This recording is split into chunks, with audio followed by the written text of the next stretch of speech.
안녕하십니까. 투뿔TV 두 번째입니다. 시작합니다. 3월 8일 윤석열 대통령이 정치 신인임에도 불구하고 두 번째 큰 정치적 승리를 거뒀습니다. 작년 3월 9일 대통령 선거에서 승리하셔서 대통령이 됐고, 이번에는 당을 완전히 장악하는 그런 쾌거를 이뤘습니다. 2년 전인가요? 김종인 박사께서 윤석열, 당시에는 이제 검찰총장이었죠. 그때 검찰총장한테 그런 얘기를 한 적이 있어요. 이 윤석열 총장한테 별의 순간이 다가오고 있다 했는데, 벌써 별의 순간을 두 번째 맞고 있습니다. 꼭 이제 그 내년 총선이 1년 남았는데, 내년 총선을 앞두고 국힘이 이제 단일대우가 됐습니다. 우리 일선 기자를 또 초빙을 해서 대화를 나눠보도록 하겠습니다. 우리 디지털 타임스 정치정책부의 정치팀 한기호 기자를 모셨습니다. 한 기자 반갑습니다. 예. 어제는 좀 바빴죠? 예. 일산 킨텍스에서 열린 전당대회에 직접 다녀왔는데요. 참석 인원도 총합 1만 명을 넘었다라고 이제 당 쪽에서 브리핑을 들었고. 현장에. 박상민 가수 초청도 들었고요. 상당히 좀 익숙한 분들이 이런 당내 무대에 등장을 하는구나 싶을 정도로 나름 이제 완전한 좀 대중정당으로 가려는 노력이나 이제 주류로 올라탔다는 자신감이 좀 보였습니다. 저 집권당이 그런 모습을 보이면 국민들도 나쁠 건 없죠, 그죠? 시작하기 전에는 그 김기현 후보가 1등을 할 텐데 과반을 넣을 거냐, 아니면 2차 투표로 결선 투표로 갈 거냐 이랬는데, 의외로 53%, 52.93%로 가까스로, 어떻게 보면 가까스로고 어떻게 보면 좀 여유 있게 넘었습니다. 이제 이렇게 보는 쪽도 있어요. 47%가 반대를 했단 말이죠.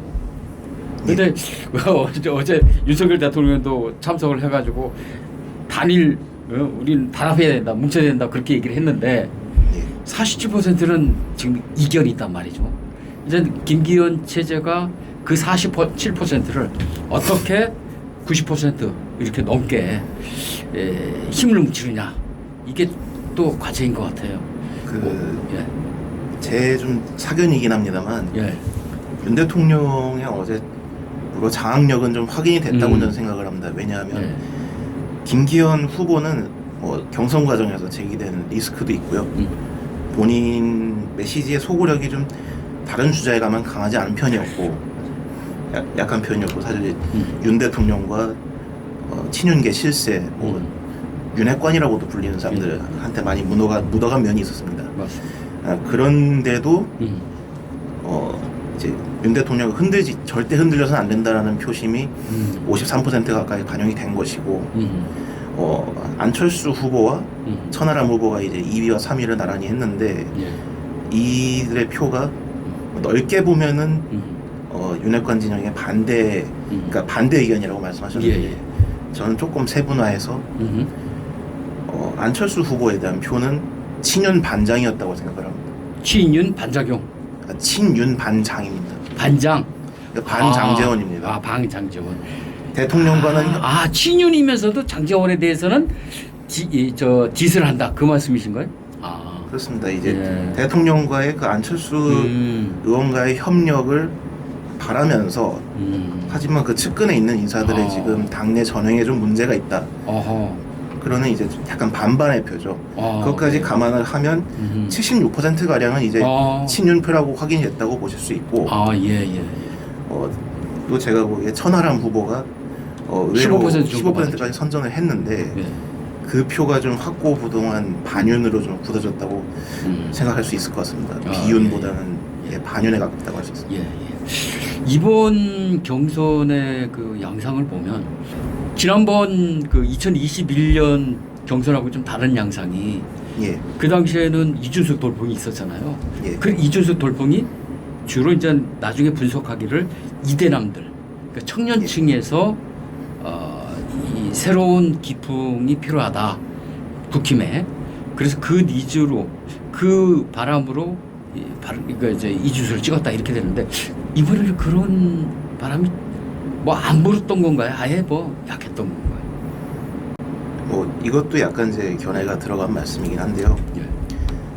이준석 현상은 있었다고 해도 이대남 현상이 있었다고 저는 생각하지는 않습니다. 예. 제가 디지털 타임스에서 일하면서 정치압박이라는 칼럼을 써오고 있는데요. 동의 김선달에다가 이준석 전 대표를 좀 빗대가지고 예. 동의 준선달이라고 한 적이 있습니다. 말하자면 20대 30대 남성층이 이준석 개인만을 바라보고 이렇게 호응을 한 것이 아니라 보수 야당으로의 지지가 좀 어차피 기울어질 상황이었는데 그 앞에 이준석이 나타난 것이다라는 해석이었거든요. 2021년 4.7 서울시장 보궐선거가 있었는데 예. 이 당시에 조금 주목할 만한 것이 민주당에서 그 20대에서 30대 초까지 남성층이 여론조사가 반문재인 경향이 가장 먼저 나타난 적이 있었고 예. 이에 대해서 민주당의 뭐 박영선 서울시장 후보였다든지 홍익표 뭐 수석 대변인 또 서른 의원이었다고 저는 기억을 합니다만 이분들에게서 20대 남성층에 대해서 어찌 보면 군대를 다녀온 지 얼마 안 되기 때문에 대복관도 가장 선명하고 하니까 친부 기조나 이제 연평도 포격이나 천안함 사건에 대한 예우 문제 거기에 대한 반감이 가장 컸고 이에 대해 민주당 좀 중책을 맡은 인사들 사이에서 지속적으로 비하 발언이 나왔죠. 역사적인 경험치가 부족하다든가 혹은 10대 때 청소년 때 MB 박근혜 정부로부터 교육을 잘못 받았다는 투로 그 언론에 좀 가차없이 내지른 바람에 서울시장 선거에서 대패를 한 경향이 있었고 마치 이제 그 세대를 대변하듯이 뭐 안티 페미니즘이라는 의제를 좀 이준석 전 대표가 들고 나서 홍을 끌었죠. 눈길을 잡아 끌었죠.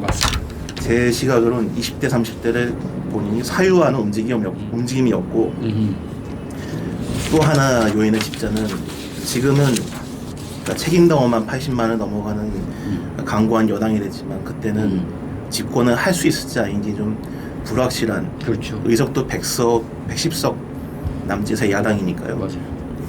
그 당 지지층 당원들 전체가 자신감에 확신에 차 있는 모습이 아니라 좀 언론이 이렇게 저렇게 지적을 하면 조심을 하고 또 전략적인 투표로 반응을 하는 시기였다고 생각을 합니다. 그래서 그 이준석 전 대표와 나경원 전 의원 비롯해서 이제 중진 4명이 갈라져가지고 4대1로 다투는 상황이었지만 중진끼리 단일화도 없었지만 어쨌든 이준석 대표가 그러니까 당원 투표 기준으로 37% 가져갔던 것은 말하자면 유승민계 새로운 보수당 출신인데도 그 정도나 뽑아줬다라는 점에서 이제 기존 당원들도 상당한 전략적 투표를 하던 시기였고 여러 가지가 맞아 떨어진 거였다고 생각을 합니다. 하지만 20대 30대 남성의 그 여론에 미치는 영향력이 절대적이라거나 그렇진 않다고 좀 여길 수 있는 게 투표율 측면에서는 20대 남성이 뭐 가장 낮다거나 아쉬운 점이 있었습니다. 예. 그리고 이준석 대표가 이제 당대표를 하면서 여러 가지 뭐 불상사가 많이 일어났잖아요. 예. 또 대선을 치르면서 그 선대에서 그 의견에 안 맞아가지고 그 뛰쳐나간 일도 있고 하니까 이번에 또 특히나 당원 100%의 투표이기 때문에 당원들이 그런 이준석 대표의 그런 모습을 보면서 이번에야말로 정말 단합된 그러한 그 모습을 보여야 된다. 당이 분열돼서는 안 된다. 이런 생각을 해서 그 의외로 그 김기현 후보한테 표를 많이 몰려준 거 아닌가 이런 생각이 들어요. 예, 실장님께서 말씀하신 취지로 이번 전대 기간 내내 당대표부터 최고위원까지 후보를 4명을 줄 세우면서 천하용인이라고 이렇게 불러주지 않습니까? 그럼 사실 근데 그 4명의 후보가 언론방송을 통해 이런저런 메시지를 낸 것보다도 이준석이라는 개인이 계속해서 책을 내고 페이스북에 글을 쓰고 라디오를 나서고 뭐 어떤 매체마다 단독 인터뷰까지 포함해서 정말 많은 메시지를 냈습니다. 맞습니다. 이준석으로 이 전대가 절반은 덮였다고 해도 과언이 아닙니다. 후반기 그렇게 됐죠. 후반기. 그렇기 때문에 어찌 보면 국정안정론에 원칙적으로 힘을 싣는 그 당원 당심의 표심층이 그렇게 됐다. 약간 불안을 느끼고 김기현 후보에 더 결집하면서 최종적으로 과반을 달성하게 해준 게 아닌가 그렇게 보고 있습니다. 그 천하용인 말씀하셨는데 인터넷 그 사이트에 이런 말이 있더라고요. 그 김만배 씨 대장동 비리 의혹에 그 투자법인이 천하동인이 있잖아요. 예. 예? 천하동인하고 무슨 관계가 있냐고.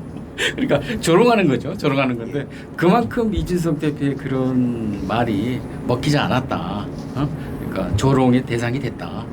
그런 거 하나의 상징적 어인 것 같아요. 그러니까 특히 이번 그 최고위원 선거에서 태영호 의원이 최고위원이 됐어요. 그럼 뭐 최고위원 전부 다 5명이죠. 최고위원이. 예. 5명 다 뭐 친윤계가 다 잡았고. 근데 태영호 의원이 탈북 국민으로서 한국에 들어온 이제 7년 됐다고 하더라고요. 그러면 정치 문화지 이제 한 3년, 2년 됐나요? 그런데 표를 많이 얻었어요. 저는 이게 좀 상징적 의미가 있다고 봐요. 왜냐하면 우리 탈북 국민들한테 용기를 주는. 예. 그렇죠. 태영호 의원의 정치력은 가문 갈수록 좀 성장할 것 같습니까? 의외로 정치를 잘하는 것 같습니다. 그 경선 예. 기간 도중에 예. 제주 4.3 사건에 대해서 예. 말하자면 그 1948년 5.10 총선거를 저지하려는 김일성이 뭐 남로당 제주도당에서 벌인 부장 폭동을 가지고 그 당시 사실상 정권을 미리 준비하고 있던 김일성의 교시와 맞아 떨어진 것이다. 그렇죠. 그 사주를 받은 것이다라는 발언을 했고 또 3.1절 기념식에 독립운동가 11인인가요? 그 포스터를 만들어서 준비가 됐는데 거기에 이승만 대통령이 또 빠져 있었습니다. 맞습니다. 네, 윤석열 대통령도 그걸 뒤늦게 좀 알고 내부에 사후적으로 조치하라고 그런 얘기가 하신 있었어요. 걸로 좀 전해 들었는데. 아, 그래요? 그 잘한 거네요. 유일하게 이제 당내 정치인 중에서는 태영호 최고위원 후보가 이승만 대통령을 거기서 얼굴이 빠진 거에서 문제를 제기하고 그 업적을 폄훼해서는 안 된다는 취지로 공개적인 메시지를 냈고 그 정통 보수층에 말하자면 뭐 탈북 인사 출신이라고 역색깔론으로 좀 공격을 당할 때가 있는데 그 단점이라고 할까 그 취약점을 그 철저한 이념적 메시지에 호소해서 자기 이제 도드라지 이제 그 차별점을 만들려고 하는 것도 있죠 물론. 그건 뭐 정치적인 정치적인 전략이니까 그건 어쩔 수 없죠. 예. 그게 뭐 잘못됐다고 그렇죠. 평가하는 건 예. 아니고요. 예. 보수층의 이념적으로도 호소했기 때문에 탈북 인사가 했기 때문에 더 호소력이 있고 있었죠. 그래서 표를 얻게 된 것으로 보이는데 또 한 가지 요인은 이제 당선된 최고위원들을 보면 전부 친윤 계라고는 할 수 있지만 사실 태영호 최고위원은 계라고까지 표현하기는 좀 애매할 정도로 말하자면 이너서클은 아니었다고 저는 보고 있습니다. 오늘 또 예, 더불어민주당은 국힘이 윤석열 사당이 됐다 이렇게 또 공격을 했어요. 예. 그런데 사실 이재명 대표 작년에 당선됐을 때 국힘도 이재명에서 개인당이 됐다 이렇게 지적을 했거든요. 그런 거 보면 서로 주고받고 했는데 사실 성격은 다르죠, 그죠? 이재명 대표는 여러 가지 문제가 있고 그 상식으로 봐도, 근데 여기는 윤석열 대통령이 직접적으로 누굴 찍으라 한 것도 아니고 또 뭐 어떤 불법적인 어떤 거래를 한 것도 아니잖아요. 근데 문제는 윤석열 대통령의 유심에 의해서 지도가 다 짜여졌는데 이제 완전히 모든 힘이 윤석열 대통령한테 집중이 돼 있는 상태잖아요 지금. 근데 앞으로 국힘 여당 대통령이 실족을 한다든가 어떤 실수를 한다든가 실책이 나오면 그 책임은 또 대통령한테 다 쏠릴 거란 말이죠. 뭐 자연스럽게 그렇게 될 텐데 이런 측면을 봤을 때는 이게 좀 바람직하지는 않지 않나 이렇게 또 지적하는 사람도 있어요. 정치권 여의도에서 이걸 어떻게 이 리스크를 어떻게 좀 회피할 수 있을까요? 거꾸로 예. 윤석열 대통령의 스타일은 좀 기존 여의도 정치하고 많이 다르기 때문에 예. 여당의 완충제 역할을 그다지 기대를 안 하는 걸 수도 있습니다. 제가 판단하기로는요. 오히려 좀 당 장악력을 어떻게 해서든 높이고 싶은 의도가 여러 가지 정황으로 좀 보여왔고, 예. 뭐 경선 과정에 장제원 의원 같은 분이 명예당수 같은 거 이야기했죠. 뭐 안철수 후보를 한 건 아니지만 나경원 전 의원한테 대통령 비서실장이 공개적으로 뭐 경고장을 낸다든지 숱한 이슈가 있었는데 어쨌든 윤 대통령의 그립 음. 오히려 날 것으로 그립을 쥐는 모습이 더 이어질 것으로 저는 생각을 하고 있습니다. 그립을 더 꽉 쥘 거다. 오늘 대통령실 정무수석이 그 김기현 신임 대표를 예방하기 위해서 왔는데요. 예. 바로 이제 다음 주 월요일 그러니까 13일에 대통령과 신임 지도부의 만찬이 있는 걸로 예정이 됐고 정례화한다면서요? 뭐 그걸 뭐 검토를 한다고. 정례 회동까지 오. 바로 이야기가 나온 수준이라서는 예. 사실 당 대표가 지금 잘 보이고 싶어도 보이지 않는 상황이 좀 올 것 같습니다. 그러면은 더더욱 심지어 김기현 대표는 윤 대통령 아바타다 이런 말까지 듣는데 매주 어떤 보고서 형식의 그런 좀 만찬 회동을 갖는다면 당이 좀 더 뭐라 그럴까 정부 대통령실과 조금 떨어져서 국민들한테 좀 객관적인 것을 좀 이렇게 호소할 수 있는 그런 여지가 줄어들지 않을까 그런 걱정도 또 하는 사람이 있어요. 그런 예. 측면은 이제 확장성이라고 표현할 수 있을 텐데요. 확실히 현재 지금 여당과 정부는 확실한 그 구심점이랄까요. 후보 지지층을 다지고 장악력부터 먼저 가지면 대통령의 팬덤부터 먼저 확보를 하면 확장성은 자연히 나중에 따라오는 것이다라고 여기고 있을 수 있습니다. 그래서 그동안 여야가 숱하게 서로 비판하던 뭐 여의도 청와대 출장소라든지 여러 가지 논리에 좀 부딪히는 면이 있는데요.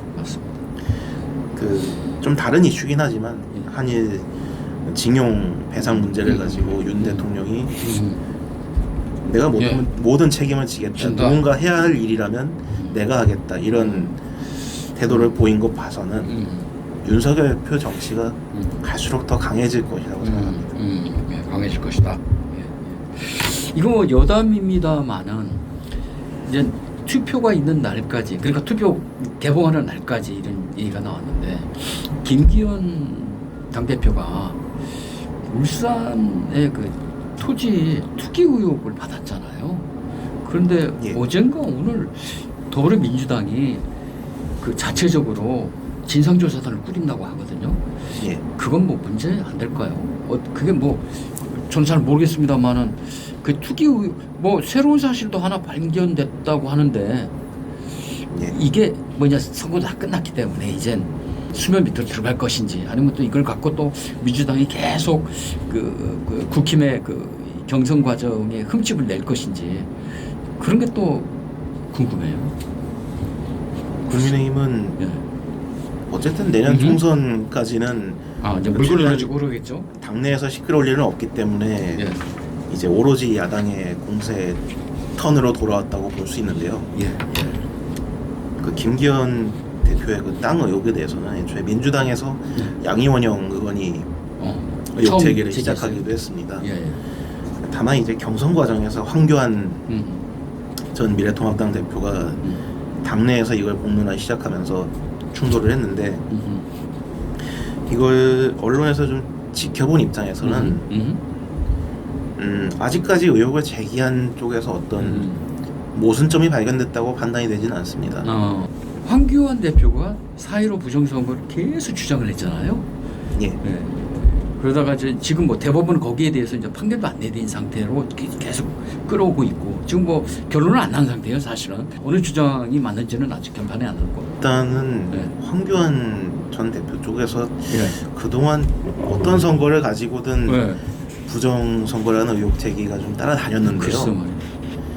이 말하자면 이 음모론이라고 표현하기 좀 그런데 해석을 두 가지 방향으로 할 수가 있을 것 같습니다. 대체로 부정투표에 일단 누구든지 듣게 되면 겁을 내게 되는 이유가 어떤 거대 권력이 살짝의 조정만 하면 투표 결과가 멋대로 이만큼 떼어지고 떼내가지고 반대편으로 가고 뒤집힐 수 있다. 그렇죠. 뭐 이제 4.15 부정선거 주장하는 쪽에서는 K값이라고 하던가요. 어떤 값 조정만 전산적으로 조금만 해도 된다는 식의 주장으로 시작했던 걸로 기억을 하고 있습니다. 이번 당내 경선에 대해서 문제를 제기한 이유는 중앙선거관리위원회가 그 운영하는 K보팅 시스템이라는 게 있는데 그러니까 당이 운영하는 게 아니라 중앙선관위에서 운영하는 거잖아요. 그게. 그야말로 모바일 전자투표를 당원들이 오면은 받아서 누구 찍어서 할 수 있도록 가면 그 서버로 들어가는 거 아닙니까? 그죠?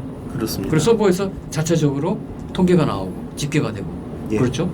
그 과정에서 누가 해킹을 한다든가 이런 우려는 있습니까? 제가 이제 그 분야의 예. 전문가는 아니기 때문에 예. 일단 뭐 하지만 누군가 해킹을 해서 조작을 할 의도가 있었다면 훨씬 더 드라마틱한 숫자로 되지 않았을까 생각하고 있습니다. 예. 그동안 여론조사 뭐 다자대결, 사자대결 조사 나온 것에 비하면 전대 결과가 그렇게 벗어나지 않았고 여론조사에는 조금씩의 함정이 있는데요. 이번에 사실 제일 안 된 사람이 안철수 전 대표예요. 예.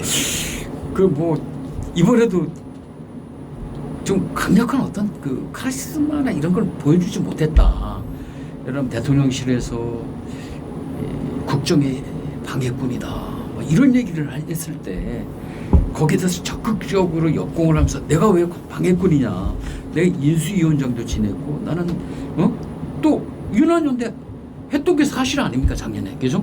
그런데 여러 가지 자기가 가지고 있는 자산을 안철수 대표가 제대로 발휘하지 못했다.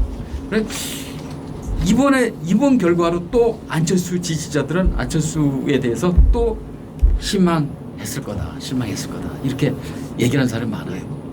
안철수 대표의 앞으로 행보는 어떻게 될 것 같아요? 다만 이제 안철수 의원은 국민의힘 기준으로 생각하면 이 당 내에서 당원들의 표를 받아본 게 이번이 처음이네. 사실상 처음일 겁니다. 작년 그 6.1 지방선거 때 성남 분당 갑으로 공천은 이제 전략 공천을 받은 걸로 알고 있고요. 실질적으로 기존 당 정치인들과 투표로 겨뤄본 건 이번이 처음인데 23.37%라는 숫자는 생각보다 좀 적기는 합니다. 천하람 후보한테 15%까지 내줄 정도로 어찌 보면 선명한 그 대통령실의 공격 등을 받았을 때 선명한 대응을 하지 못했다. 선명한 반윤까지는 아니다만 그 자존심을 세우지 못한 게 좀 아쉬운 점으로 거론이 되지만 대통령을 내가 공격해서 되겠는가 라는 망설임이 상당히 컸던 것 같습니다. 좀 점잖은 면이 있죠 안철수 대표가. 그 오늘까지 어제부터 오늘까지 두 차례 승공 메시지 내기도 했고요. 아마도 다음 이제 내년 총선과 다음 대선 행보를 그 와신상담하면서 구상하고 있지 않을까 싶습니다만 그 일각에서 얘기하는 뭐 철수한다는 말이 탈당을 시사하는 것 같은데 탈당 안 할 것 같습니다. 그건 아닐 것 같습니다. 얼마 전에 오찬 기자간담회 같이 했는데요. 부인인 김미경 교수가 여태까지 정치 행보 중에 처음으로 국민의힘에 당원 가입을 했다고 합니다. 부인 김미경 교수가 김미경 교수가 여태까지 안철수 의원의 정치 행보 중에 처음으로 당원 가입을 한 겁니다. 당원 가입을 했다. 예. 그래서 국민의힘을 지금 마지막으로 알고 있다라고 오찬 자리에서도 안철수 의원이 이야기를 했고요. 이제 이번 기회로 안철수 전 대표가 그 국민의힘의 당원으로서의 인식을 확실하게 심어줬다. 이제 국민의힘의 사람이다. 이번에 우리 한 기자 말씀대로 당원들이 표를 받아본 건 처음이니까 이번을 계기로 뿌리를 더 내릴 수 있다. 이렇게 보시면 돼요. 알겠습니다. 자, 그러면 이제 마지막으로 한 가지만 더 논의를 해보죠. 자, 이 지금 여당으로서 특히 국민의힘의 역사로서 국민의힘 전에 미래통합당, 뭐 새한국당, 한나라당, 새누리당, 한나라당 쭉 이렇게 뒤로 거슬러 올라가면 이제 그 전에 이제 민정당 뭐 이렇게 쭉 올라가고 공화당까지 올라가는데 국힘의 역사로 봤을 때 1998년 3월 김대중 정부 들어선 이후에 뭐 이명박 정부, 박근혜 정부가 들어섰지만 두 정권 내내 한 대통령이 정권을 확 지지는 못했거든요. 이명박 정부도 그렇고 박근혜 대통령도 사실 그 뭐라 그럴까 좀 비토 세력이 상당히 있었어요. 뭐 탄핵도 당했으니까. 그런데 25년 만에 윤석열 대통령은 당권까지도 뭐 이런 기회를 얻을지 모르죠. 당권까지도 확실히 졌단 말입니다.